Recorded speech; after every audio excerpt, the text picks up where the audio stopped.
En ce qui concerne la tractation de la pirogue, ça c'est un événement qui date de très longtemps et que l'on fait à chaque fois pendant les fêtes. C'est une fête qu'on fait, cette tractation de la pirogue. Avant, on faisait une pirogue toute neuve.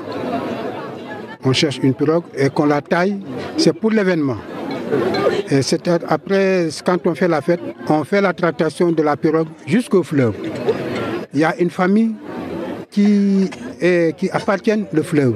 C'est cette famille qui doit diriger la tractation du pirogue.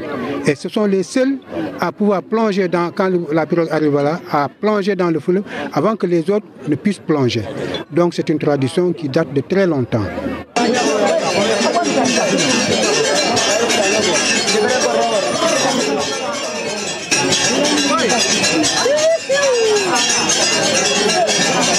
On taillait les pirogues en brousse, et puisque c'était loin, c'était une façon de convaincre les gens, de les inviter à vous aider à les tirer, et en échange, soit il y a un repas ou bien des condiments à donner.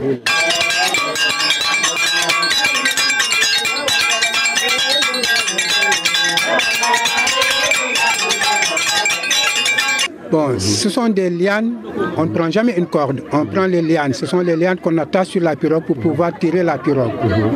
Mais jamais on a tiré, depuis ma naissance, je n'ai jamais vu qu'on attache avec des cordes. Mais ce sont des lianes qu'on attache pour tirer la pirogue. Alors, déjà, vous avez vu, avant le démarrage, il y a un de la famille Badi qui a fait le tour de la pirogue.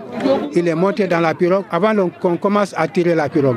C'est à eux qu'appartient ce privilège. Il y a une tradition qui existe ici à Baïla concernant le marigot de Baïla.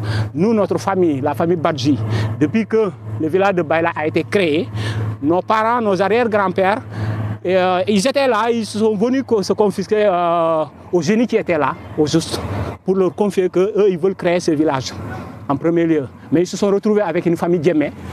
À l'époque, eux, ils étaient de l'autre côté du bois sacré. C'était comme ça que le village a été créé.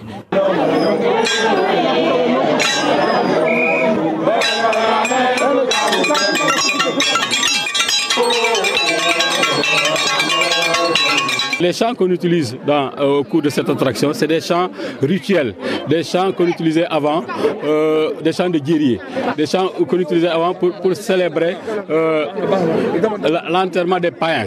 Avant les païens, avant de les enterrer, on les mettait sur le mirador et on chantait, on dansait. C'était une joie en quelque sorte déguisée de les enterrer.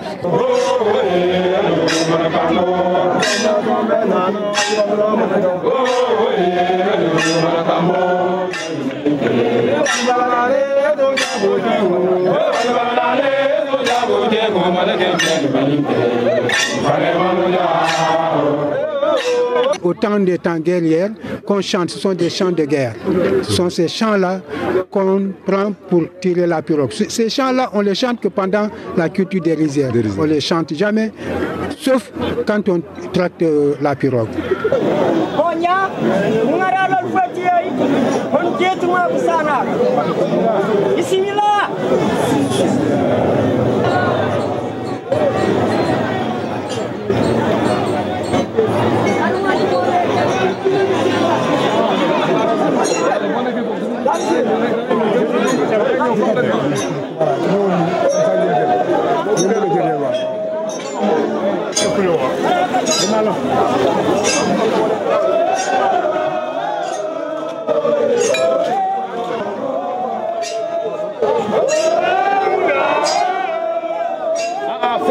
Alors, et nous, notre village de Baïla, donc notre point fort, c'est le marigot. C'est là où se trouve notre point fort. Normalement, en principe, dans la logique, s'il y a des travaux à faire au côté du marigot, la famille est sollicitée et on demande l'aval de la famille et nous donnons automatiquement notre accord. Si par exemple une voiture tombe en temps de paix, nous on vient, nos parents avaient l'habitude de venir descendre sans masque, aller attacher et dire aux populations maintenant vous pouvez tirer.